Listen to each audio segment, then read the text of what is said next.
If you mention the concept of history to most people, they'll respond with something about names, dates, and places. And if they're reading any history, it's probably something along the lines of a specific Civil War battle or a Revolutionary War battle or maybe the life of George Washington or something like that. For a lot of people, that's what history is composed of, but in my experience, a lot of people really don't know how history is put together when academics work on various topics and produce works of history. So what I want to talk about is what history is and what it isn't, because a lot of people have a very skewed viewpoint of what history actually is supposed to be. And unfortunately, it's a subject that is very, very frequently abused for political, religious, or other very, very biased purposes. And one of the things that we need to emphasize about history is that making stuff up is not history. It might satisfy your fondest wishes, it might promote your self-interest, but if you are making things up and using non-evidence-based materials in your history, it's not history. Okay, so that's the main thing to remember, is that anything that is actually history needs to be based on factual evidence, and it cannot be based on biased evidence. We'll talk about more of what each of one of these things means shortly. So what is history, really? What do we mean when we say that we're studying history? History as a discipline is a very wide area of study. While most people may see it as a simple chronicling of past events, the reality is that history has become a tremendously wide discipline that encompasses a lot of different areas. At its base, historians study the human past from roughly the time when writing began, which we map to circa 5000 BCE or so. Obviously, the exact time that writing began in a specific area varies by region. For instance, the Middle East and China have probably the earliest cases of writing, while North America, South America, and certain other locations, writing started much later, so the historical record there starts much later as well. This period prior to the written record is considered prehistory. This is not really something that historians study directly.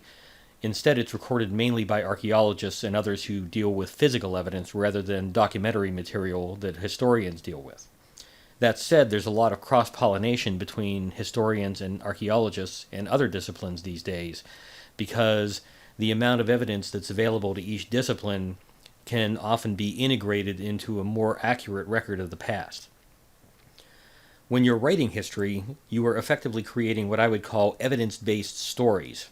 Stories are in quotes, obviously, about events from the human past. What you're doing is taking a large amount of documentary and other evidence, maybe physical evidence from archaeology or other studies, and you're compiling that into a narrative. Now, when I say stories, I want to emphasize that, again, this can't be fantasy-based. The evidence that you create, or the evidence that you have available to you, has to be the foundation of the story that you are creating. If you start filling in the details that you don't have with fantasy or conjecture, then you are moving further and further from writing history, and you're writing more and more fantasy. Now, there are a lot of different subspecialties within history these days. Social, cultural, military, economic, religious, political, lots and lots of different subspecialties. So many historians will specialize in one area or another. Additionally, many historians also specialize in regional studies, African, European, North American, and so forth. So there's a tremendous variety of historical experience that can be studied, and simply because of the amount of evidence that's available today, this sort of specialization is almost necessary in order to develop any sort of deep understanding of a given area. At its core, history attempts to cover 5 broad areas. The relatively easy ones are who, what, when, and where. If you think about the old saw that in the year of 1492 Columbus sailed the ocean blue, the who, what, when, and where are relatively obvious in that phrase. Who, Columbus; what, sailed somewhere; when, 1492; and where, the ocean blue, which most people would understand being the Atlantic Ocean. These are the easy areas because they involve evidence and data. We have documentary evidence that shows that Columbus's initial journey was conducted during the year 1492. We know where he was going, we know where he was going. The why, which is the fifth W, is far more subjective and involves interpretation of human motivations and also historical trends. This is the difficult area that we have to focus on tremendously, because once you move into that subjective area, the potential for introducing bias becomes far more prevalent. This fifth W, or why, is probably the most controversial area of historical study because, again, it involves subjective evaluation of evidence by humans. Why can include many different components or elements. For example, we might want to explain the motivation behind some historical personage's actions or beliefs at a specific time in a specific location. For instance, going back to our Columbus example, why did he pick 1492 to sail across the ocean? What factors were in play at that point in time that caused that voyage to be conducted? Along with that, we're looking for intent and causation. What were the intentions of that voyage? What were the causatory factors that contributed to it? All of these bits of material are added together and used to produce that rationale, that why. When we're doing this, we have to analyze all the relevant material, all the available material that we can get a hold of in order to deduce any sort of patterns, chains of events, and human factors that are involved in these different historical occurrences. And all of those need to be evaluated in order to produce that why. And there's finally a major consideration is, why is a particular event important? Why do we decide to record that and make it part of a historical document that somebody else is going to want to read? Describing the historical significance of a subject, including the precedents that it might set and the trends that are in play when it occurs, are things that we want to know. For example, was the American Revolution a seminal event that led directly or indirectly to the later French and other European revolutions of the 19th century, or did they just happen to occur one after the other? In other words, did the American Revolution serve as a factor or a causational event for these later revolutions? For another example, was the Magna Carta, the Great Charter of England, a foundation for representative government as we now know it, by creating a monarchy that was held responsible to other nobles rather than acting completely on its own? This type of why is very difficult to evaluate, and you need to be extremely cautious when you're doing this, because trying to link things together in a simple chain of causation, one event to another, can be very simplistic and can miss a tremendous amount of nuance in history. The idea that one event leads directly to another sounds very appealing and it sounds very neat and tidy, but it's not always the case. Why is hard, and there are a number of reasons around this. Primarily, number one, humans write history. We're invariably biased in some way or another, and this is not necessarily a pejorative thing. It's cultural conditioning, it's educational level, it's nationality, religious beliefs, many, many other factors, and also the availability of specific pieces of evidence for a given event. So whoever is writing a specific piece of history introduces some type of bias into it, and you always have to be cognizant of that bias. The meaning of a specific event could vary depending on the bias or cultural conditioning of an author. And good historians try to be aware of their biases, and they try to compensate for them in a number of ways. One of the best ways of doing this is by collaboration with other historians or other authors, and also by the process of peer review, where articles are written and submitted to other experts for review and commentary to help determine whether the author has presented an accurate account of the history in question, and most importantly, the rationale or the causatory factors behind the events they're discussing. Also, you have to understand that meanings of events can change over time based on new evidence and reinterpretation. This leads to the concept of revisionism, which we'll discuss a little bit more later. In many cases, certain people consider this a pejorative or negative term, But it's not really the case that revisionism is always bad.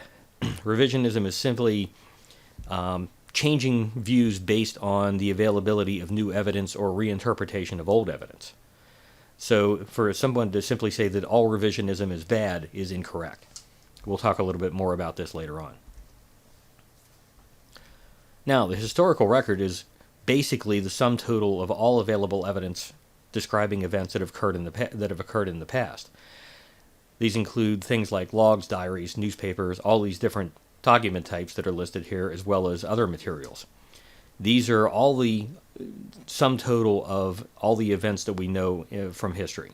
The entire historical record is basically all of these materials gathered together so that we can look at them at any given instant and use them when we're writing a history. This is our source matter. Now, again, you're not allowed to make things up. We have to be honest in our use of sources. We should never engage in selective use of evidence to prove a point. We should also not sugarcoat facts to cover up ugly events. Okay? Helping establish a context and a meaning for those ugly facts is history. Again, as long as you're trying to explain something, why it happened, and not trying to explain it away as if it didn't happen. If you try to explain something away and ignore its historical relevance, then you're engaging in something called pseudohistory, which we'll mention later on in this talk. Also, and this is extremely relevant in these days of politically motivated attacks on history, spinning a story to further a political agenda is also not true history. This gets into the realm of apologetics, where someone is trying to justify the acts of a given group or individual by either distorting or downplaying their role in those events, or saying that they were necessary at the time when in fact they really were not. Again, all this comes back to documentation, honesty, and bias. One of the major pitfalls we encounter in a lot of history writing is fudging things where evidence is missing.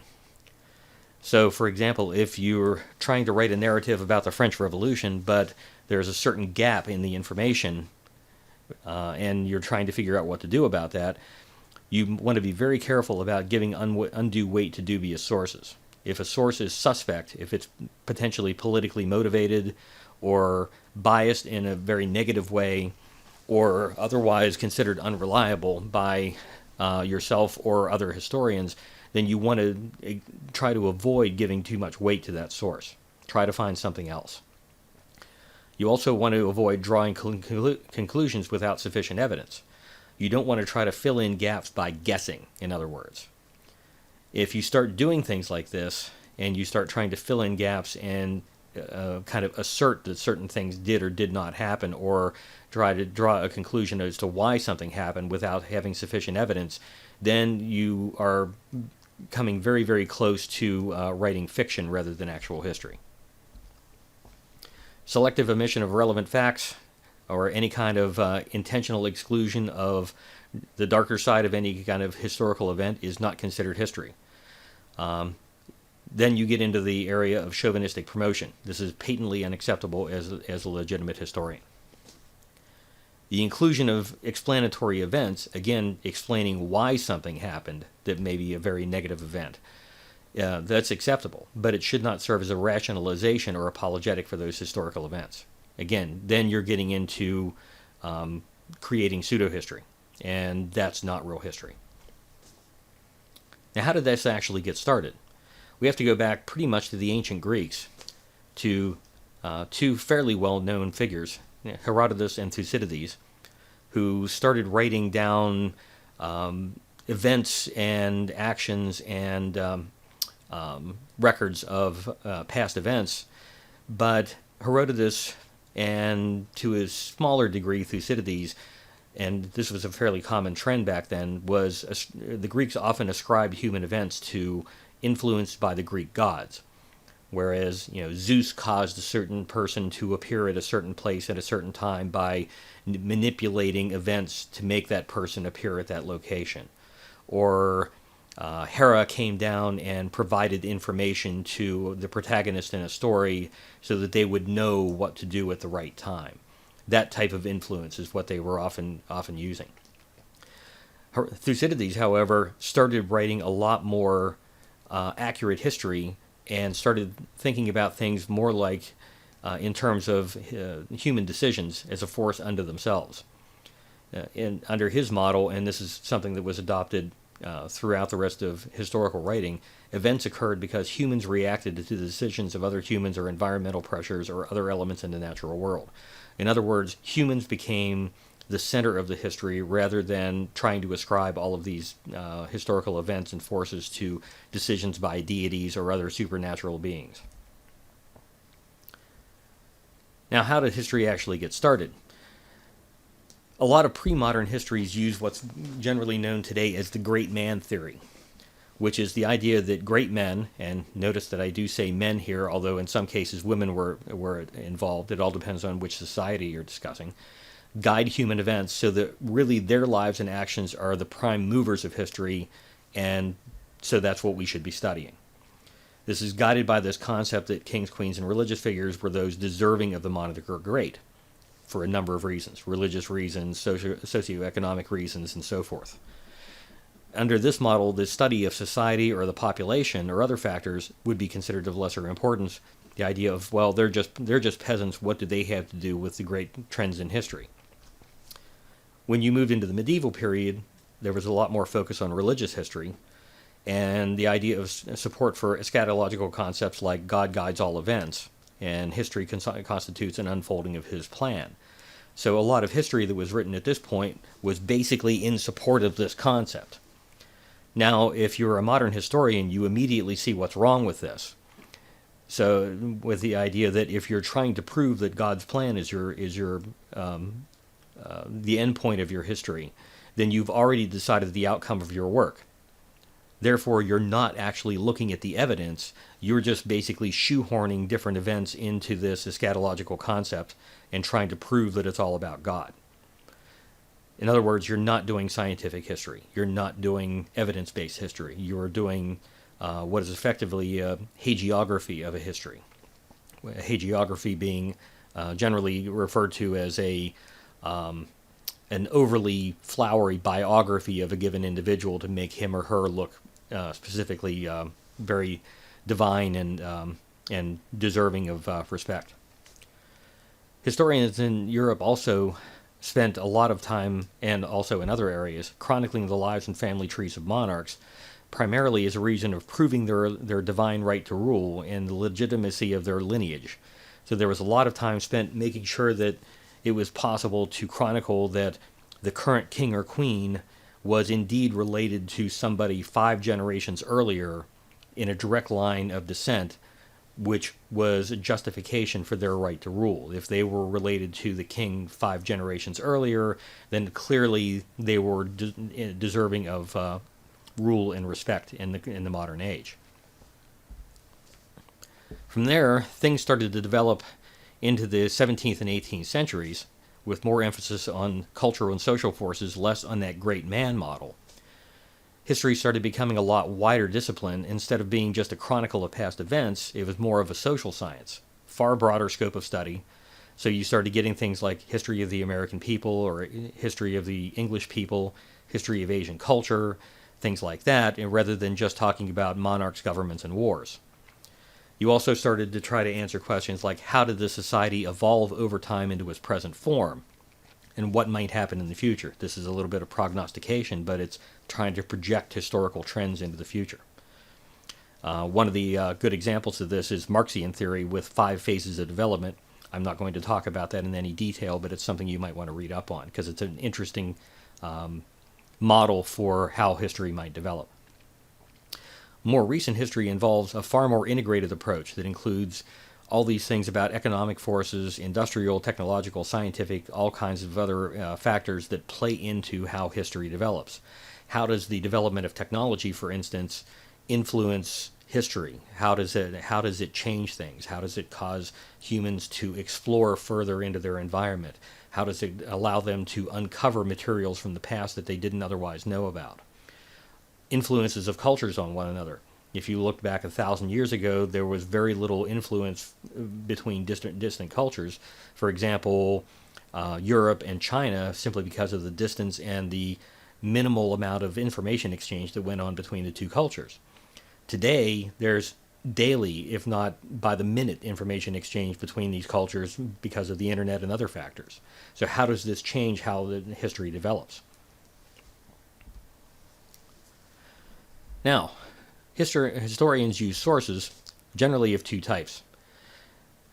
The main source that we try to use is what's called primary evidence or primary documentation.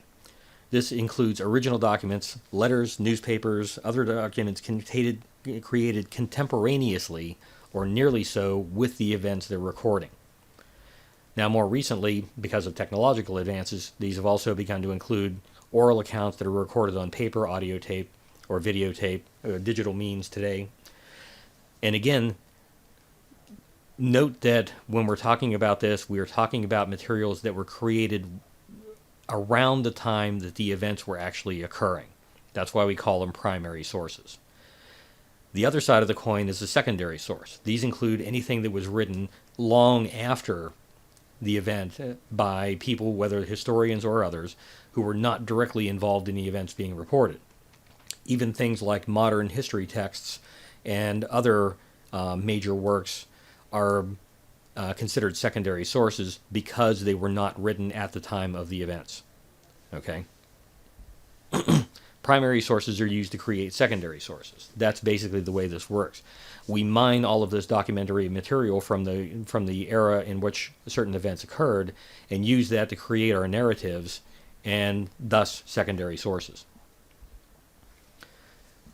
Now, because primary sources are generally closer to the events they describe, they're considered more reliable in most respects, but this is not fixed either. You also have to depend on the quality of the authorship of the source, the closeness of the author's relationship with the material, their potential political or religious or other motivations, and various other factors.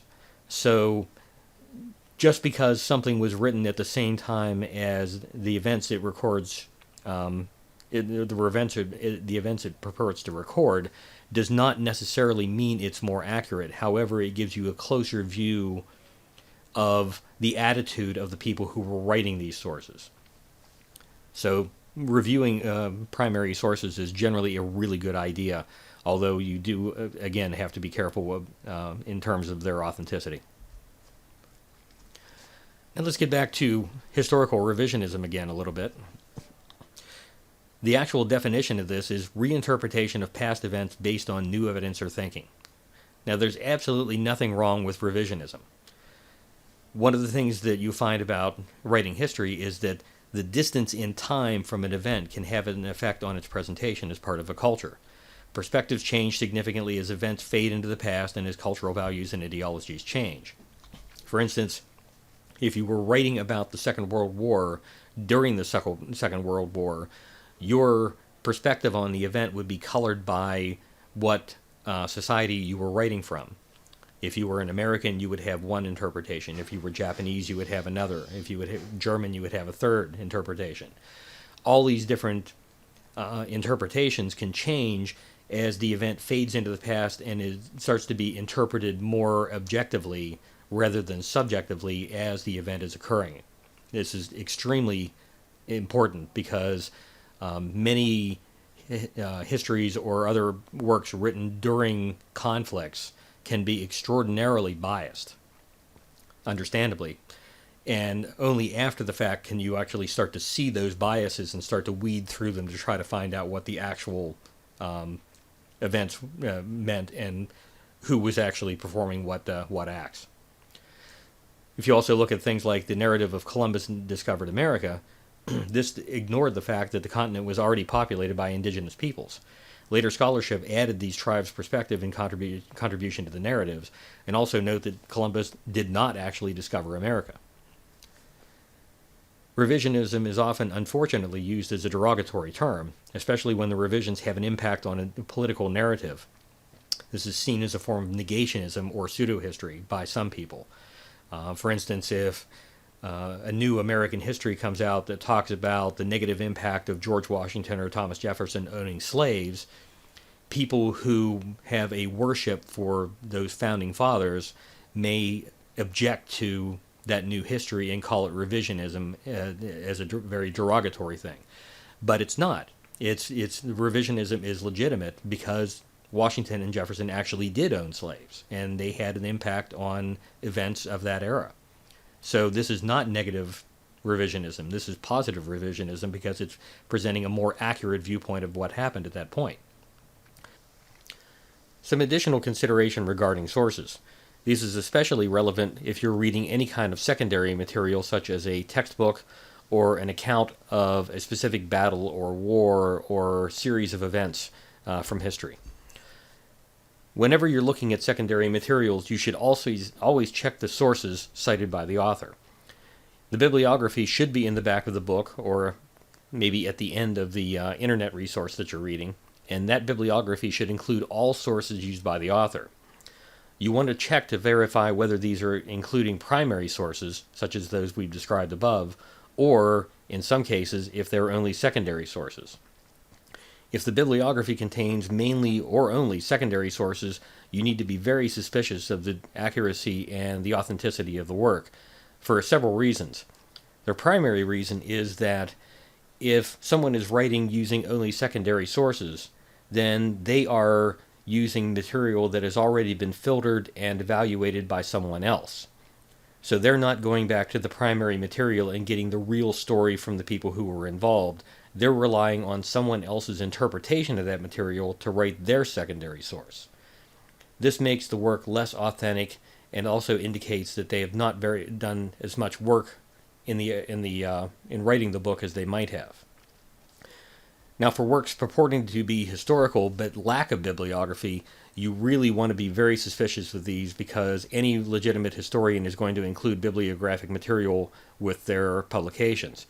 If there's no bibliography, you may be reading fiction or someone else's completely unauthoritative version of a series of events. Now, that said, bibliographies are also useful for other purposes.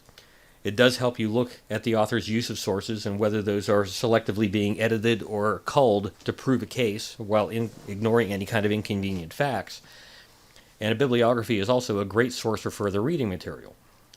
If you go back and find the primary materials that your author used, you can then go locate those materials in your library or on the internet and read them directly for yourself. This gives you an immediate perspective on what the actual historical figures were saying about the event in question. One of the dirty little secrets, unfortunately, of a lot of history or alleged history found on the internet and in other locations today is that it falls into the category of what's known as pseudo-history. Pseudo-history is basically any attempt to erase or minimize the impact of historical events on the basis of intentional or unintentional, in some cases, falsification or misinterpretation of evidence. This sounds really bad, and it really is quite bad, because what pseudo-historians attempt to do is to twist history in order to make it conform to their preconceived notions of the importance or results of any given event. Effectively, what these people are doing is engaging in distortion of actual history by the inclusion of some agenda. You can see a list of potential agendas found in a great deal of pseudo-history today. And unfortunately, there's a lot of this material floating around the internet. Typical methods that you will find in terms of distortions include presenting known forgeries as authentic documents. If you're a ufologist, you will have seen the Magic 12 documents that allegedly prove that aliens were known to the U.S. government in the 1950s. These are complete forgeries, but pseudo-historians who specialize in this era often cite these documents as legitimate. On the other side of the coin, they will elicit unwarranted distrust of genuine documents, and they'll try to attempt to discredit these. So, for instance, official government documents are immediately dismissed as inauthentic or misinformation by people who have a distrust of the government and want to dispose of the official record. They will also manipulate statistics. They will fudge the numbers and then claim that they mean something when they actually mean something else. They will mistranslate foreign language sources. And since many people do not actually speak foreign languages, or do not understand the idioms behind specific languages, this is not very difficult to do. And finally, they'll distort or misstate conclusions reached by other authors in the hope that you as the reader will not go back and review what those other authors had to say, so that you will accept the distortion or misstatement made by the pseudo-historian. All of these things can happen, and pseudo-history is definitely not real history. Let's take a look at a piece of pseudo-history that's been popular in the media over the past few decades. Probably everyone has heard of the whole concept of the Holy Grail and the bloodline of Christ, which was primarily seen in popular media as Dan Brown's The Da Vinci Code and subsequent novels. This includes the foundation narrative that Jesus lived through the crucifixion, fled to Europe, was married, and then founded royal dynasties, which persist to this day. This whole concept is a conglomeration of a number of pseudo-historical concepts that have been popular for decades now. One of the first is the idea of the Priory of Sion, which allegedly is a repository of all of this secret and hidden information. This is based on a series of known forgeries, generally referred to as the secret dossiers of Henry Lobineau, which were deposited in the National Library of France back in the 1950s. We know who deposited them there, and we also know that none of the material is accurate. It is all completely concocted out of fiction. For the Templar Knights, we know that they did exist. They were banned by royal edict. However, subsequent tales of their flight to Scotland and North America are not supported by the historical record in any way. Anyone who attempts to do this is basically engaging in pseudo-history by inventing resources and sources that do not exist. They are misinterpreting pieces of evidence found physically in certain locations, such as Rosslyn Chapel in Scotland. They are making up documentary evidence that never existed, and generally engaging in wholesale fabrication of evidence. The bloodline of Christ concept is based on misinterpreted evidence. Certain writers found some medieval documents where the term Saint Graal, or Sangreal, which means Holy Grail, was mistranscribed by medieval scribes to include a space where none should have existed, producing the words Sang Real, which they translate as holy blood.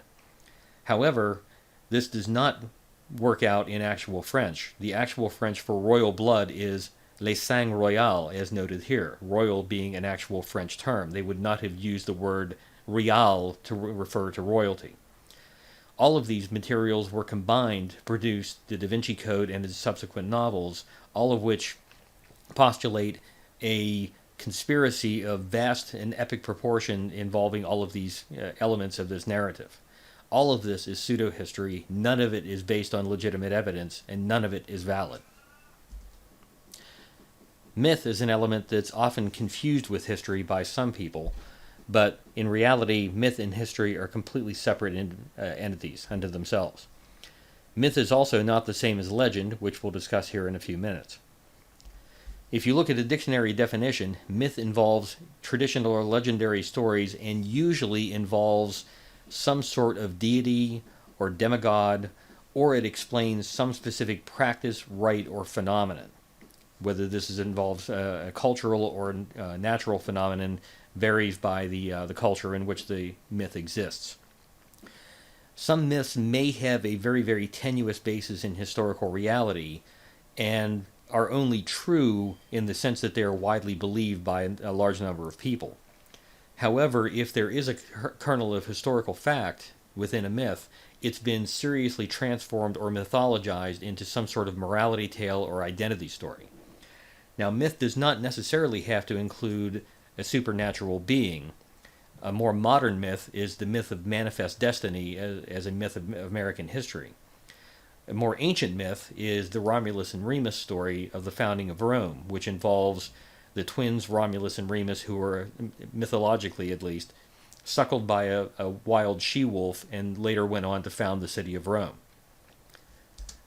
The short definition that I always find that works best when explaining myth to someone is myth is the way a society explains itself to itself. It's an internally referential story that helps to define how the culture sees itself. So there may be some correlation with some known history, but the myth itself often has absolutely nothing to do with legitimate history. It is non-factual.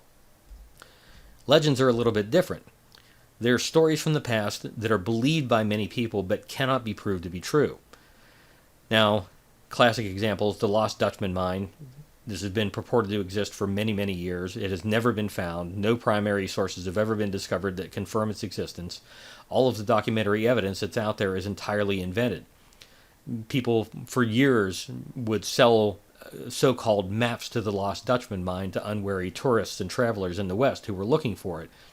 They would maybe artificially aged documents created by somebody probably sitting in the back of a bar someplace and sold off to unwary tourists, and these things would be basically used to try to track down the existence of the mine. All of them were entirely fictional, or all of the ones that have been found so far were entirely fictional. The mine has never been found. There are no documentary sources that exist in terms of primary evidence that confirm it exists.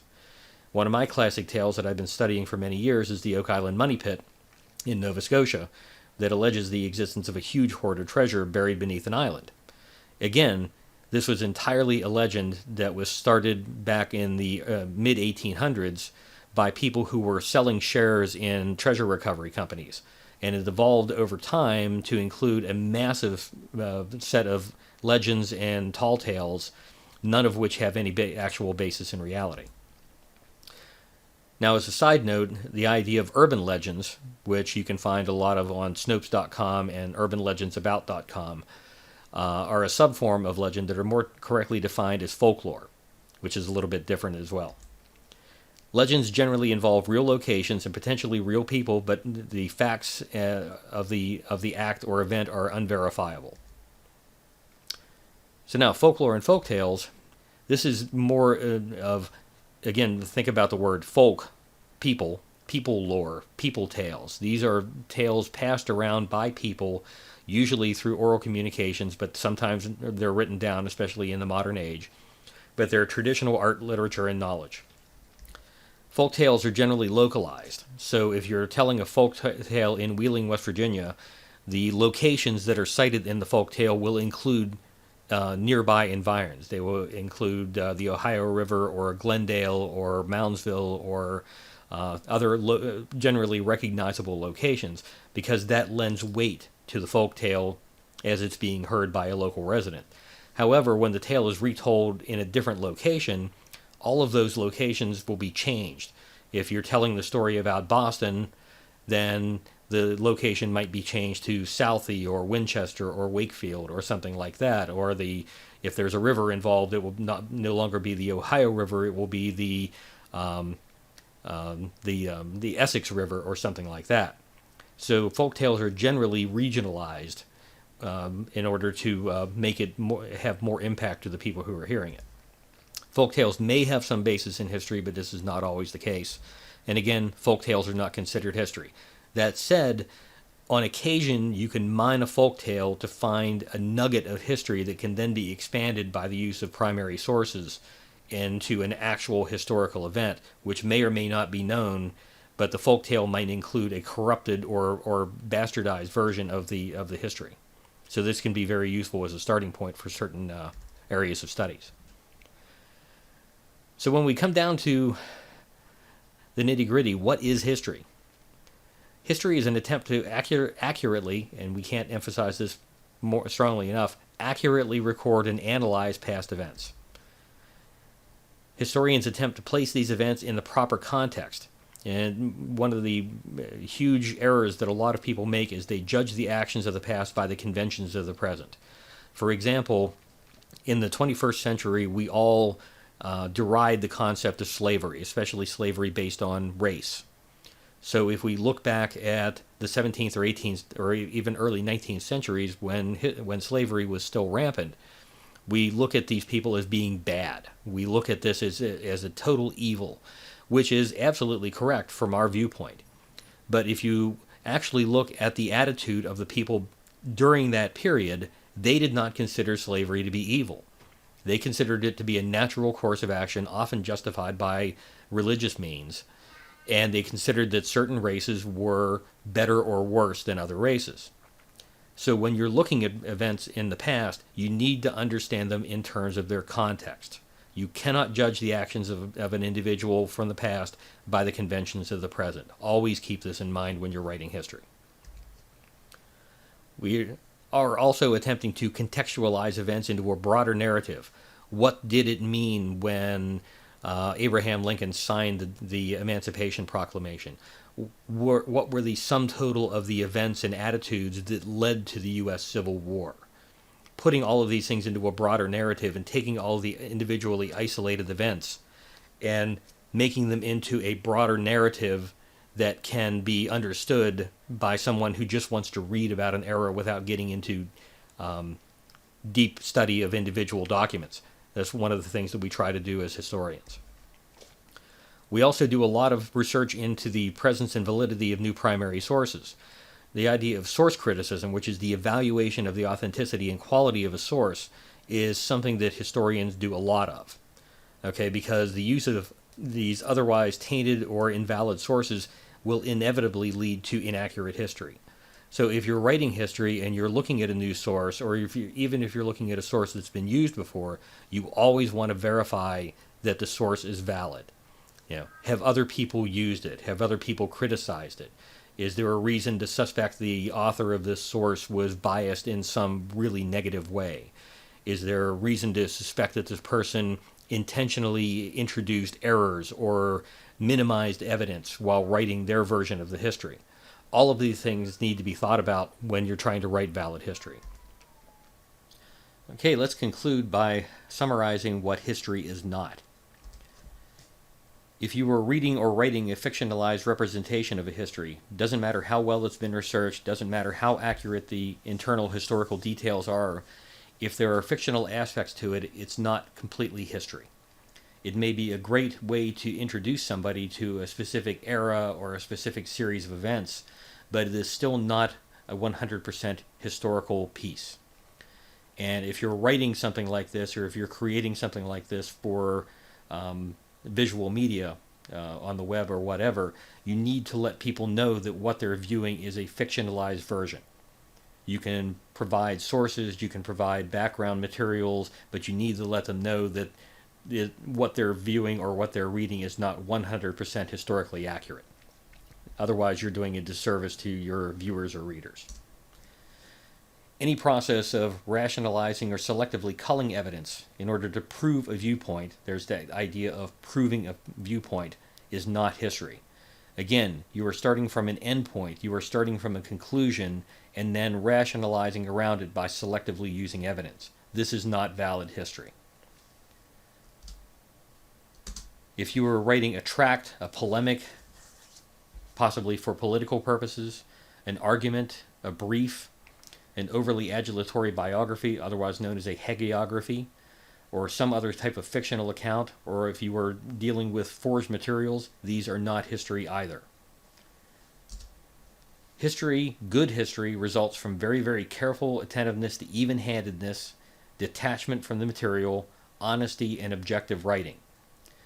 Without these, you do not have authentic history writing. You may have very interesting viewpoints, you may have a very interesting fictionalized representation of a period of history, but it's not really history. History has to be based on valid historical evidence from the historical record, or additional material brought in through archaeology or some other type of external research. Any type of fictionalized material is not real history. That said, there are certain areas where you can get excellent fictionalized representations of certain historical events or eras that are great starting points for people who want to learn about an era. For instance, in the 1970s through the 1990s, an English writer named George MacDonald Fraser wrote a series of books about a character called Flashman, who was a sort of Victorian-era Forrest Gump in that he was constantly being enmeshed in critical events in British colonial and Victorian history. He participated in events in China, in India, in Africa, in all sorts of other locations, and was often at the crux of certain pieces of very, very well-known British history. The accounts were very well written. They're very readable. They're very accessible. They're very interesting. They are written from the viewpoint of a 19th century Englishman, so that they're not misrepresenting someone who might have been writing from a 21st century aspect. And even better, Fraser included a great deal of bibliography material in the back of each book. He included references to other materials that people might find interesting. He often included character sketches of actual historical figures or events. And as such, these novels and others like them can be a great springboard for somebody who's interested in reading about a given period. So there's absolutely nothing wrong with reading fictionalized versions of history as long as you understand that's what you're reading. So with that, go off, read some history, use this guide as a basis for evaluating its authenticity and its accuracy. Please feel free to put comments in the YouTube comment section so we can discuss this even further. And if you have additional suggestions for more materials, I'm looking for additional topics to discuss. Thanks for watching.